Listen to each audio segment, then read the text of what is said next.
Don't tell me how to grieve.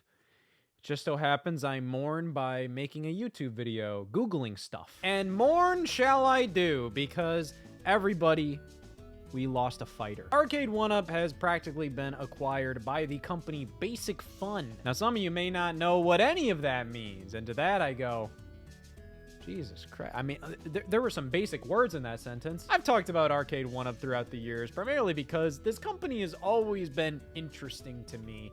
And there's been moments here or there where I've gone really into them, and I've bought a lot of their stuff, and then I eventually get rid of all of it somehow. Back in 2018, when I saw Arcade1UP products start appearing, I was instantly pretty compelled by the concept that Arcade1UP introduced. Ever since I was a kid, I always loved the idea of having an arcade cabinet at my house.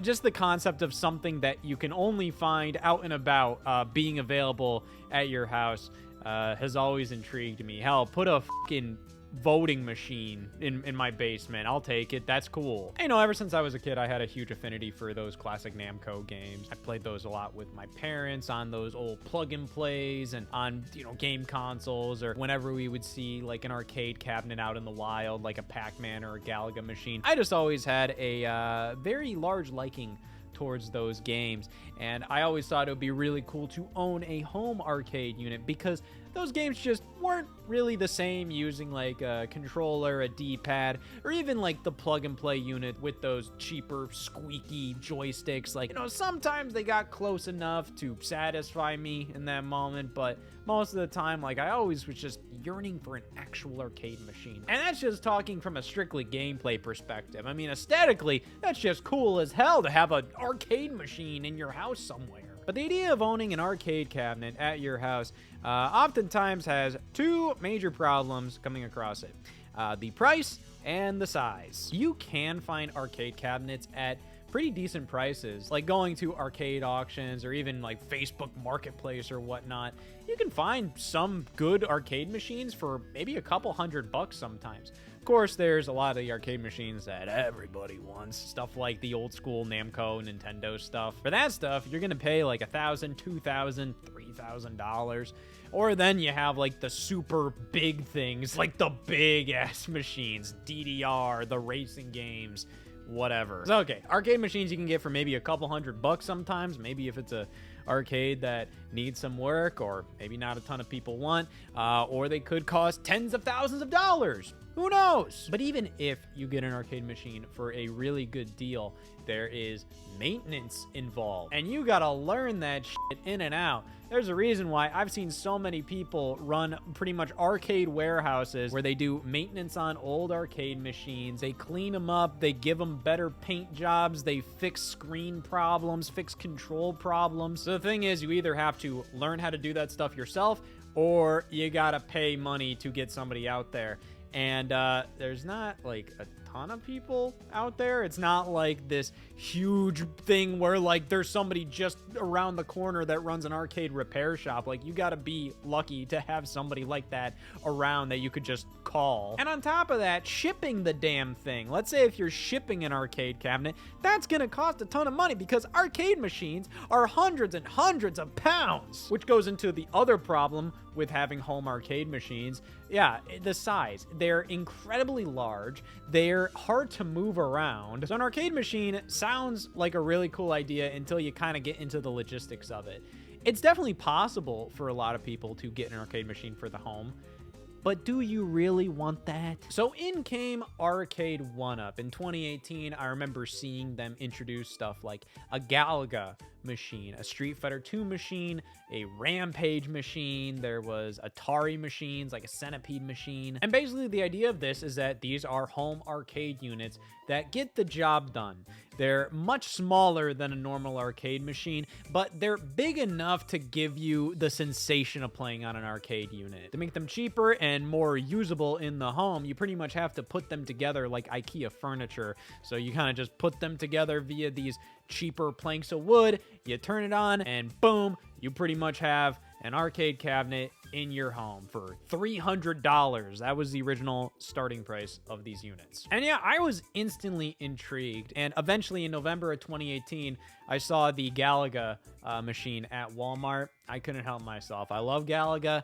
And this original unit was a little disappointing just because back in the day, the initial Arcade1UP units, they would have up to like 4 or 5 games for the most part. A lot of these had like 3 games, and some of them just didn't really seem like the greatest collection of things. Like the Galaga unit I got came with the least amount of games, and it literally just had Galaga and Galaxian. And to be honest, like, yeah, I love Galaga, and Galaxian is fine. But Galaxian, like, I see no point to playing Galaxian when I have Galaga. So fundamentally, I paid pretty much just $300 to just play Galaga, you know, whatever. But even the Street Fighter 2 machine, while Street Fighter 2 is definitely the beefiest game they had available via Arcade1UP at the time, the only other games available on the Street Fighter 2 machine was just more Street Fighter games. Like, it was all just Street Fighter games. I'd say the Midway cabinet with Rampage, Gauntlet, Joust, Defender, that gave you the most bang for your buck at the time because those were much more elaborate games than what Atari was offering you with their cabinets. And it gave you the greatest variety of games too. I mean, Rampage, Gauntlet, Joust, Defender, those are all completely different games. And the Atari games were cool, mainly because like something like Asteroids used a spinner controller, which you don't see those often these days. The same with the Centipede machine with the trackball. Like, I think it was definitely really cool that they were willing to take games that had more unique control schemes and implement those into the arcade units. Mainly because, like, if they really wanted to cheap out, they could have possibly done something where all of the Arcade1UP machines they released pretty much all had like the exact same mold or build where they all had the same joysticks, they all had the same amount of buttons and whatnot. That would have been an easy way to just save money. Like, that's what a lot of other retro game companies would do around this era. So I have like these at games blast units. Side note, who the f ever bought these other than chuckle fucks like me just looking to get a rush playing something dog shit? Well, like, this company pretty much just wanted to put out cheap retro game devices, and all of these have the exact same controllers because technically these controllers will work across all these games. They're basic kind of Sega Genesis looking clone controllers, but it's like, these are goddamn Atari games. If you want to do nostalgia, if you want to appeal to people that still give a fuck about Pitfall, they probably don't remember playing Pitfall with a Sega Genesis controller. So that was kind of a point in Arcade1UP's favor, the fact that they were staying pretty faithful to what made these games unique to begin with. Like, you could play Centipede without a trackball. I've done it with like a regular Atari joystick. It's not really fun, but you can do it. Hell, I remember on the Atari joystick plug-and-play I had as a kid, I played Breakout and Centipede on that all the time. But those games were not designed to use a stiff-ass Atari joystick. They don't work well with it at all. You want a trackball for Centipede and a spinner for Breakout. So the fact that the Arcade1UP units looked the part, they looked close enough to the original arcade art for the most part. Yeah, Arcade1UP had kind of the annoying thing, in my opinion, where pretty much the front of it always had that black background with all the game logos there, and then you had the Arcade1UP logo on the screen and all of that. But it was all close enough. And when you're doing a home arcade unit at $300, you can't expect the world. A lot of this made sense in terms of what you were buying. You weren't buying an actual arcade machine. You were buying a home arcade machine in 2018 for $300. And yeah, even though the game lineup in all of these units was kind of lame, like they just didn't go as far as I think they should have or could have, at the same time, for $300 or so, I think this made a ton of sense. And this made my eyes light up at the idea of like, wow, I can finally fulfill this childhood dream of mine. This is incredible. So I instantly bought the Galaga machine, and I liked it quite a bit. Again, it wasn't perfect, but it was definitely close enough. The arcade stick wasn't perfect. The buttons weren't perfect. But for me personally, as somebody who isn't like a super big arcade machine enthusiast, they were definitely the best feeling buttons and sticks I really felt in a home unit for general consumers up to that point. And you know what? I think a lot of people thought the same thing I did, because Arcade1UP kind of blew up over the next couple of years, just releasing so many different products. They were able to get so many licenses from so many different iconic arcade games. It was genuinely getting kind of overwhelming how much they were putting out, but it was still exciting at the same time. It felt like pretty much every dream arcade machine was getting an Arcade1UP version. So here I'm going to this fella's post on the Arcade1UP subreddit, and even then, this is over 3 years old at this point, so this is probably not a complete list, but this is generally what I found. All right. NBA Jam, that was a big one. They also had NFL Blitz, Big Buck Hunter, Golden Tee, which I always kind of wanted Golden Tee. That was like one of the only Arcade1UP machines that I kind of thought like, I do kind of want this, even though I don't have like a huge affinity for Golden Tee, but it just kind of felt like this is such a good casual game that like if I have people over and we're just hanging out, this might just be an easy one to be like, yeah, just fire it up, play it for a little bit. They had Burger Time, which I thought was kind of interesting. They originally announced it as a Karate Champ machine, and Burger Time was one of the games included. And I think enough fan feedback let them know nobody gives a about Karate Champ. Here's the thing, this is like the Data East machine, and Data East, like pretty much the only fucking game anybody cares about from them is Burger Time. Everything else, nobody gives a fuck about Bad Dudes. They ended up doing the Atari Star Wars games, and they worked with other major licenses. Probably the biggest one that people requested that actually got done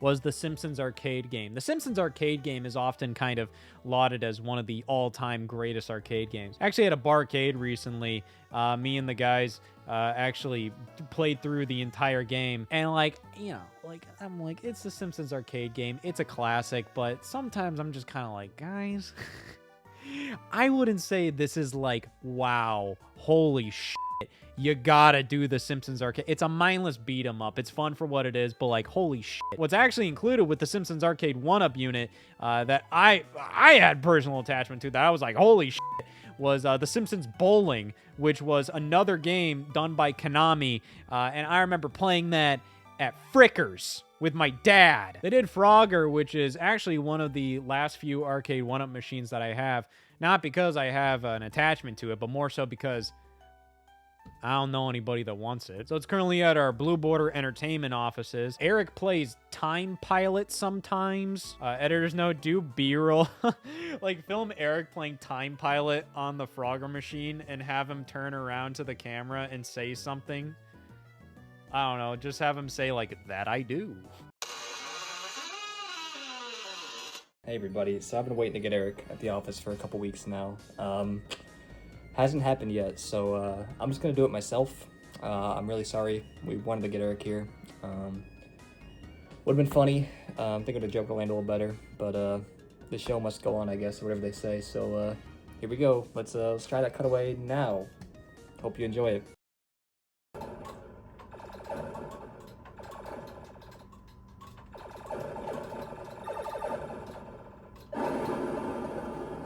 I do. But Frogger was in this weird territory with Arcade1UP where, like, I don't think they had the rights to use the original Frogger music, and they also didn't have the rights to use the original, like, Frogger arcade cabinet design, because the arcade cabinet design is different on the Frogger Arcade1UP, and the music is like this weird non-copyrighted version of the Frogger theme. Which I will give Arcade1UP this. This was kind of like a rare instance for them. It's obvious that there was a weird rights issue. For the most part, Arcade1UP stayed very faithful to the original arcade art, where it made sense. Arcade1UP kind of put their logo here and there, and sometimes they would do some special edition versions of arcade machines with more unique designs, but you know, of course, those were special cases. Killer Instinct, that was big. You also had Marvel vs. Capcom 1, 2, the X-Men arcade machine, Outrun, Fast and Furious, Terminator 2. Like, they got light gun stuff to work. They did Time Crisis. That's awesome. They did the Ninja Turtles games, Tron, Mortal Kombat. Like, they pretty much covered nearly everything that they realistically could have. Obviously, you know, it would have been cool to see like Nintendo stuff like Donkey Kong, Mario Brothers. I think a Dance Dance Revolution cabinet would have been pretty cool. Guitar Hero. But you know, those are kind of probably tricky to license. But for the most part, when looking at the entire scope of everything Arcade1UP did throughout the years, I do honestly feel pretty satisfied looking at that. Like, I'm like, damn, they went for it, and they did a ton. All right, well, what was kind of the downfall of these things? We already know what got me so into them, but how did I get out of the Arcade1UP little fandom that I was in for a little bit there? Well, firstly, something that rubbed me the wrong way was how many times they re-released the same games, the same brands, the same designs of machines, but with some altercations or some upgrades or whatnot. A big thing that a lot of people were really annoyed about was how many goddamn times Arcade1UP re-released Pac-Man. And listen, I'm a self-proclaimed Pac I enjoy Pac-Man quite a bit. It's one of my favorite classic arcade games. Wow, I'm so cool, unique, and special. But how many times can we re-release the exact same game over and over and over again? And even on top of that, the amount of times Arcade1UP would re-release other arcade games over and over again, like NBA Jam, Street Fighter, Mortal Kombat. It not only got incredibly boring if you were following Arcade1UP to just see the same things over and over again, but with like a slightly different game included or whatnot. But if you already bought one of these things, it was incredibly lame. Like, hey, I already bought a Pac-Man machine for a couple $100. Now you're gonna introduce a better one with like a slightly tweaked thing here or there, or like 5 extra games. And that brings up a whole other thing. I think these guys were incredibly too stingy on games included in these units. I mean, originally we were talking like 2 to 5 games for like $300. Thankfully, eventually they kind of expanded that, and a lot of these newer Arcade1UP machines gave you like 12 games, but even then. Here's something that I think Arcade1UP should have allowed you to do, because I think it was frankly incredibly unreasonable to expect somebody to buy an Arcade1UP machine and then a year later they would announce an upgraded version of that machine, and then they would go, okay, well, I'm gonna get rid of my original Arcade1UP machine and get this upgraded one, or God forbid, keep both, which is ridiculously stupid. These things are not collectibles. Arcade1UP pretty much made sure you knew these were disposable furniture pieces for your home, practically. But they had to keep doing that because Arcade1UP obviously needed like more revenue streams coming in, so they had to keep on relying on old reliable Pac-Man. So that's why they kept doing the exact same games over and over and over again, re-releasing them in slightly different form factors with different games, all of that. And they just keep adding shit into these machines without really any purpose. One thing that always confused me was when they added Wi-Fi to these arcade cabinets, and they would add this stupid ass looking 90s radical live button to all of these Arcade1UPs. And I just always wondered, why the hell is this a button? All it did for something like the Miss Pac-Man Galaga Class of 81 cabinet that I had for a bit there was it would bring you to the leaderboards on the main menu. Like, it's just like, I can just access that by going to the main menu. Why is this a button here? Better yet, why not make the live button a home button? Because the Arcade1UPs didn't really have a home button. You had to like do some button combination, like holding the power button for an extended period of time, which I always found to be a little funny. But if you add Wi-Fi functionality to these cabinets just for dumbass leaderboards or online multiplayer with some of the games, that just makes me wonder, why not add an Arcade1UP shop that you can access to digitally download more arcade games to the Arcade1UP that you already have? Because I think it gets unreasonable to expect your customers to keep buying Arcade1UP cabinets. We only have so much room, and I'm only interested in so many games. It gets to a point that, like, yeah, maybe the Mortal Kombat 2 machine you put out, I might be interested in a handful of games on there, but maybe not enough to warrant buying a completely separate Arcade1UP machine. And yeah, it would be really annoying if a new Pac-Man machine came out with like one extra game that's not on my machine. It's just like, what am I gonna do about that? I think if they offered like an online digital store that pretty much all of their new Arcade1UP machines could access, and just give your customers the opportunity to give you $5 to $10 to just add Dig Dug 2 to your Mortal Kombat machine, I think that would have been an easy way to ensure your customers are content, you're getting more revenue, and these cabinets have more value than just the couple of games that you stick on them. Now, some people may have suggested that alongside really leaning into the modding scene that Arcade1UP had. A lot of people would buy Arcade1UPs just to mod them. Stick a Raspberry Pi in there and oh boy, you can do whatever you want with these things. Many people have said Arcade1UP didn't really want to go into that direction because they had all these licenses from these video game companies, so they didn't really want to lean into the angle of like, oh, and by the way, you can just pirate a bunch of arcade games instead of just buying new Arcade1UP cabinets. But at that point, I see what the competition was doing, like At Games with the Legends Ultimate HD cabinet. That included a lot of IPs from companies that Arcade1UP worked with, like Atari and Disney and all of that. It has an online server so you can buy more games or stream them to your unit, and you can plug in a USB stick and just play games that you downloaded. On top of that, Arcade1UP has already released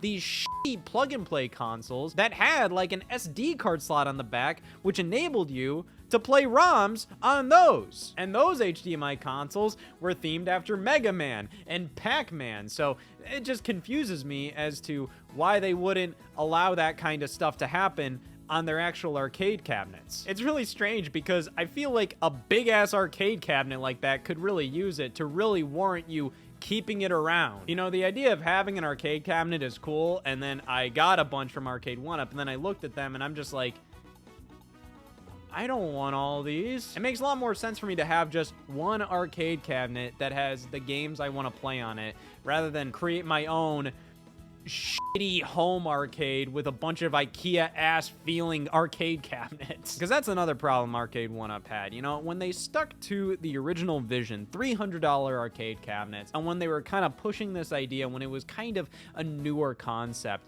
it was really cool. It really made me picture the possibilities of like, wow, I could have arcade cabinets in my home. But then as the years go on, I think my expectations rose with Arcade1UP, especially when their prices were rising too. And the quality of these cabinets just were not ideal. Like, they were always functional. They did the job, and you could definitely put up with a lot of this crap when they were only like $300. But then the prices kept on rising, and when the Simpsons arcade cabinet was $700 and it came with 2 games, and with it being a 4-player unit, the buttons and sticks were not in great places. If you actually tried to play that game with 4 people, it was incredibly uncomfortable. And the quality of the paint job and the buttons and the sticks, there are so many Arcade1UP units that after a year or two of actual use, the graphics were just shredding off, peeling off. I personally never liked the feeling of the joysticks. Now, I know there are a ton of massive arcade heads out there where I know what a quality arcade stick is and like all of this. Like, I don't know any of that outside of my own personal experience on how a stick feels. And the sticks with the Arcade1UP units, the ball just kind of felt like it was never like secure on the joystick. It always felt like it was kind of spinning around the joystick. It was very manipulatable. Hell, the infamous Pong pub table that I got. I love the concept of this thing. It was always so cool. But it didn't come with an overlay, like a plastic overlay or a glass overlay. God forbid, a glass one. It was just the raw wood with the shitty printed on paint job that is gonna wear off over time. Hell, if you want to use it for an actual pub table, yeah, I mean, like, that thing is not going to withstand putting, like, a bottle of beer or something on it. And I think what's really unfortunate is a lot of businesses end up buying these Arcade1UP units because they're like, oh, well, arcade cabinets are a fun idea and all of that, and they see them all available. You know, I've seen a lot of, like, restaurants or something, like they end up buying Arcade1UP cabinets and they set those up. Me and the guys were staying at an Airbnb in San Francisco, and this one place was already kind of crappy. Like, the images on the Airbnb website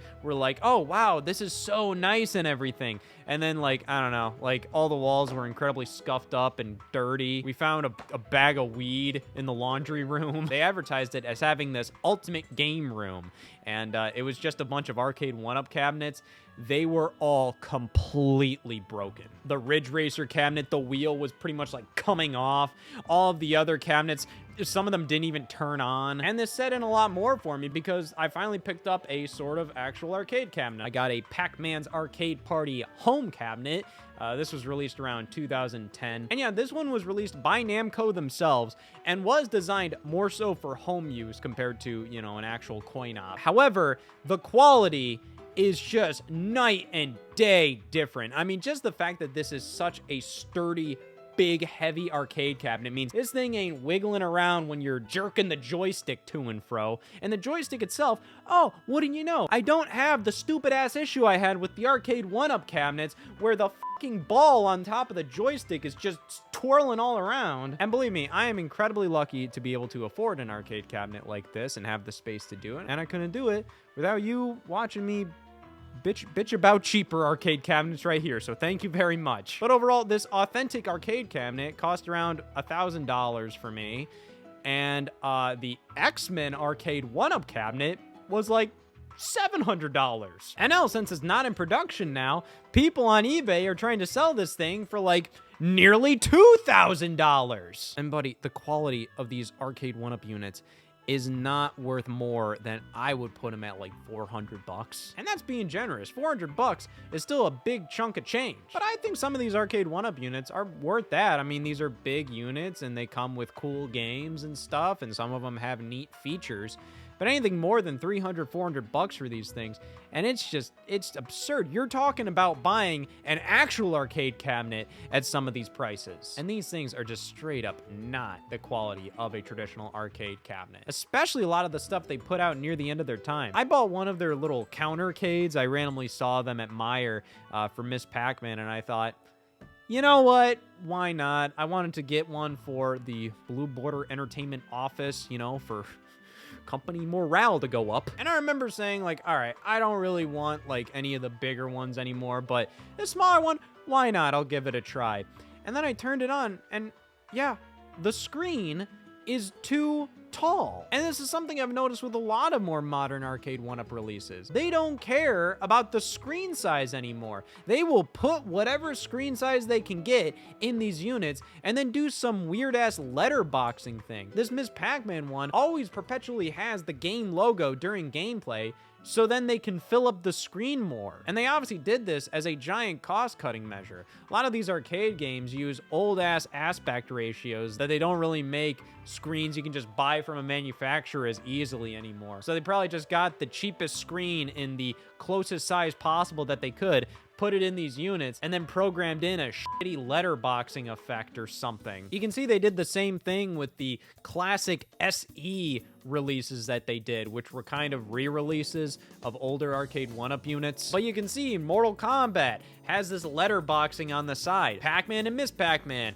have the game logos and some graphics on the bottom. And I just think that kind of sucks if you're spending hundreds and hundreds and hundreds of dollars on these things, and especially when one of the biggest cool things about Arcade1UP was how authentic they were for the price. The fact that this all looks exactly like the old school arcade cabinet, but now smaller and in your home. But no, it eventually just turned into, how can we make a profit this year?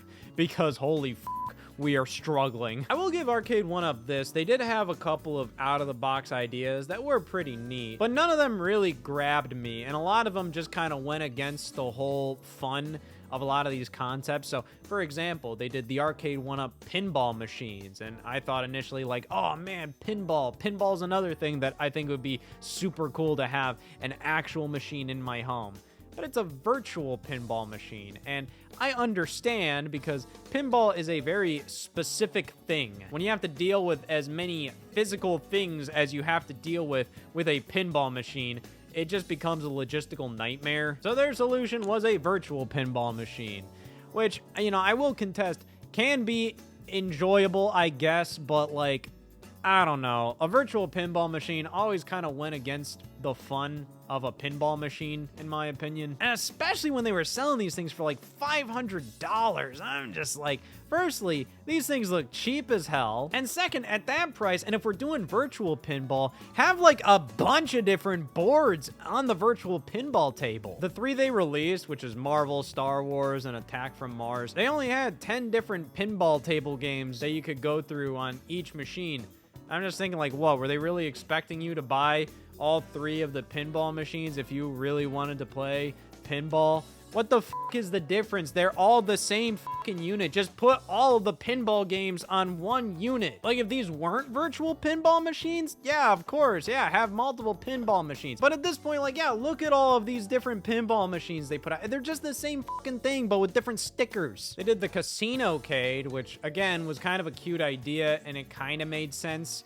But it's also like, I don't know. My feelings on this are very similar to my feelings on the pinball machine, but they're even worse here. Because pinball, I mean, virtual pinball is still fun, but it's also like, I just don't see the point in buying something that's going to take up that much space if it's not just going to be an actual pinball machine. Like, I'm just like, I'm either all or nothing with pinball. The Casino-cade is even worse, because listen, I like going to the casino sometimes and playing the slot machines and whatnot, but like, if you're not making money, where's the fun in playing a slot machine? One of the last major things that they tried out was the claw machine, which it's cute. I get, you know, like this is probably the best one out of the Casino-cade and the pinball machine. But at the same time, you know, a claw machine is only really fun because you're out and about and you want to get something that you don't have immediate access to. When a claw machine is in my house and I have the keys to it, and there's just a stupid little thing in there that I just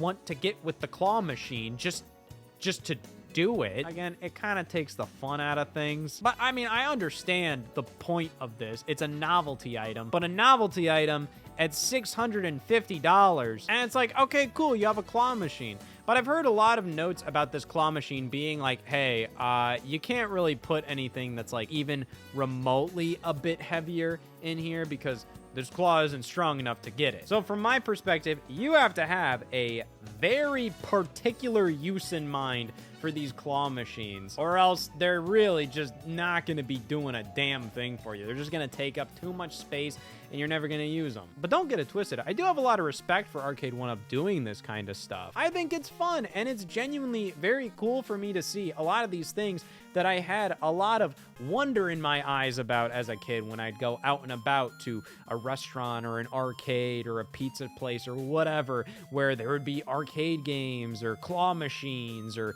pinball machines. And the idea that, hey, Arcade1UP is bringing these things to the home, even though logically speaking, I'm going, this doesn't make sense for me to get, I do look at them and say, that's kind of neat. But kind of neat, unfortunately, just isn't really good enough because Arcade1UP was sold to Basic Fun, which is exactly what the name implies.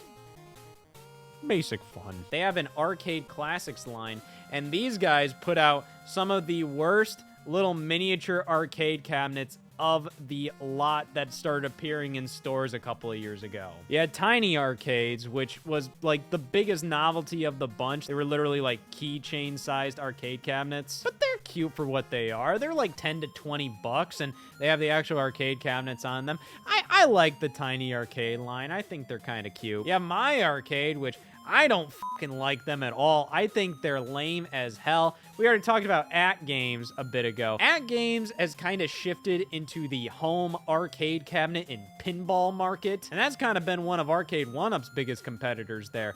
But AtGames used to put out these really, really shitty plug-and-play consoles, just bad quality emulation, very unprofessional inclusion of a bunch of like shitty bonus games and really generic menus and all of that. And to me, my arcade is kind of the modern equivalent to them. But hey, I at least think my arcade's stupid ass little arcade cabinets are better quality than Basic Fun's. These things all use like the exact same mold, so they just kind of feel like, oh, you're just copying and pasting the same thing, but with different stickers on each of these arcade cabinets. And not only that, but the controls are god-awful on these things. They're just squeaky, shitty pieces of plastic. So yeah, they're gonna do Arcade1UP stuff now. So they've already kind of gone into the home arcade market. They've released Centipede and Tempest machines that look pretty damn identical to the Arcade1UP ones. But then they also had WWE WrestleFest, which I've always seen as a big request for Arcade1UP to do. But I think they did these before the Arcade1UP buyout.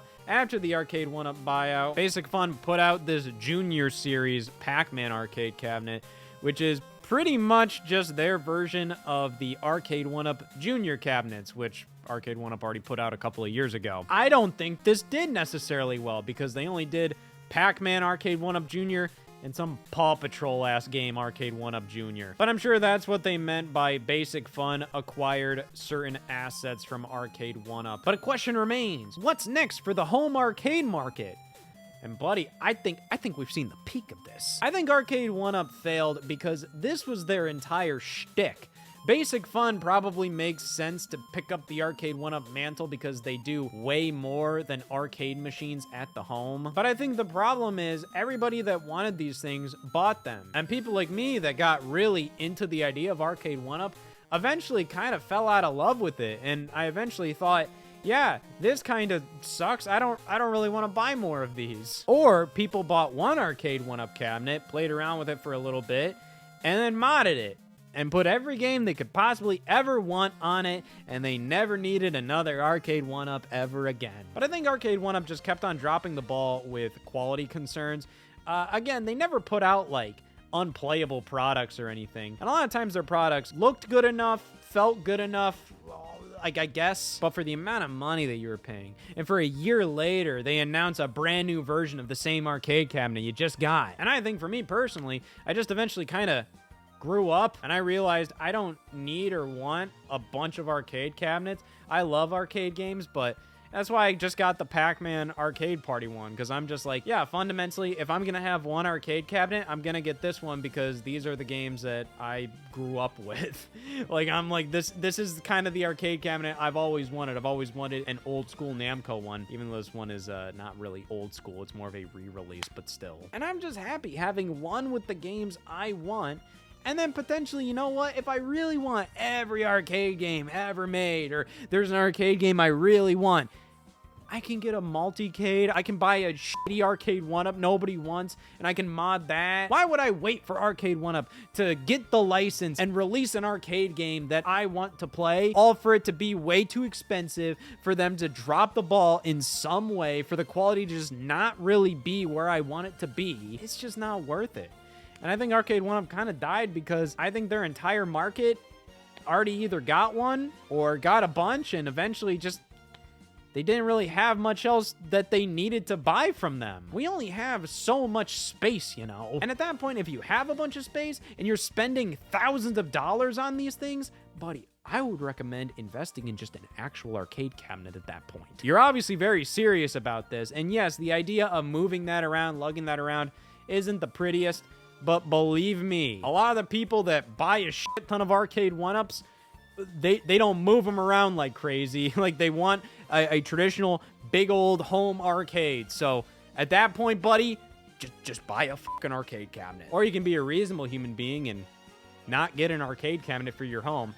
It's not that worth it, folks. Like, I'm really happy with mine, but it's also like, this is the most non-essential fucking thing in the world to buy. But regardless, as much as I've dogged on Arcade1UP here, I am gonna miss them. I've always found them to be very interesting to follow, even if I wasn't interested in any of the products they were currently offering. They always had some off-the-wall ideas, like the Pac-Man giant joystick, the Projectorcade, that was a projector with an arcade joystick built in, the Couchcade, which was pretty much a joystick with a beanbag on the bottom, so you just pop it in your lap, and then you just play to the TV. Honestly, I'd like to try to get a hold of these things at some point and maybe just take a look at them on Scottsstash, because Arcade1UP has done some goofy bullshit. But hey, Arcade1UP, it was fun while it lasted.